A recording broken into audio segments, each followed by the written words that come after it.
I want to thank everyone who defended me against some of the comments that people made about me. I assure you that sticks and stones can break my bones, but words can never harm me. But I appreciate your loyalty. And it occurred to me today, while I was doing my whatever I was doing, what did Thomas Edison look like? Does anybody remember Thomas Edison for his good looks, for his charm, for his really fast car, or all his money? What do we remember Thomas Edison for? What does Jonas Salk look like? Does anybody even know who Jonas Salk was? He was the person who came up with the polio vaccine because there was a polio outbreak in America, and he was trying to save people from winding up in an iron lung. Did he drive a fast car? Did he live in a really nice condo? What did he look like? Nobody cares. Are you starting to get the gist of what I'm getting at here? Let me think of somebody else. The real McCoy. You know that phrase, the real McCoy? That was for a person who just happened to be African American, who created a kind of lubricant for train, I think, braking systems. And so the real McCoy was, if you don't have the one he created, then your braking system for your train is probably not going to be so good. What did he look like? What kind of car did he drive? How much money did he make a year? Nobody knows, nobody cares, because what he created was way more important than what kind of car he drove. What Jonas Salk did in his lifetime. What Admiral Byrd did in his lifetime. It's the content of your character that counts. Not what you look like, not what kind of car you drive, not what kind of apartment you live in. I'm surprised I even have to mention this. You can be the richest guy in the world. You can live in the nicest apartment, and you still have to put on your pants one leg at a time. You have to wear socks to keep your feet warm. You have to put on a bathrobe after you get out of your bath, unless you put your pajamas directly on.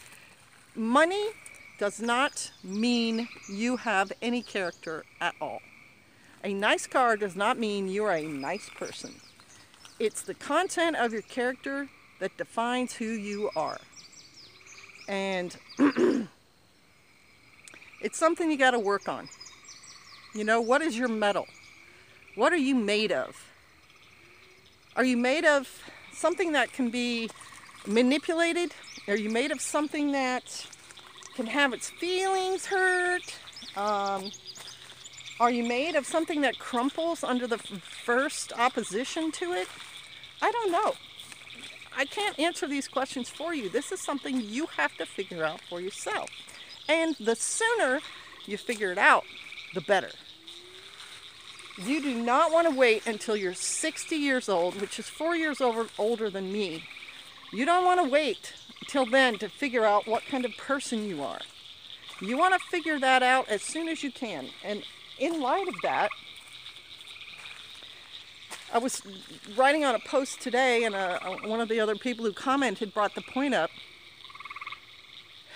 It's in a different way. I'm not going to address what it is for females. It's in a different way, but it's there. Do you know young Maasai men prove their manhood by killing a lion? I don't even know if it's singly or if they can do it in groups, but that tests them. And it has real-world consequences if they don't get it right. If you're a weak Maasai warrior, you're going to figure that out pretty quick.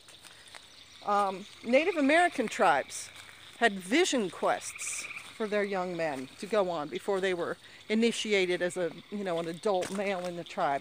And they would go out by themselves for, into different locations for different amounts of time.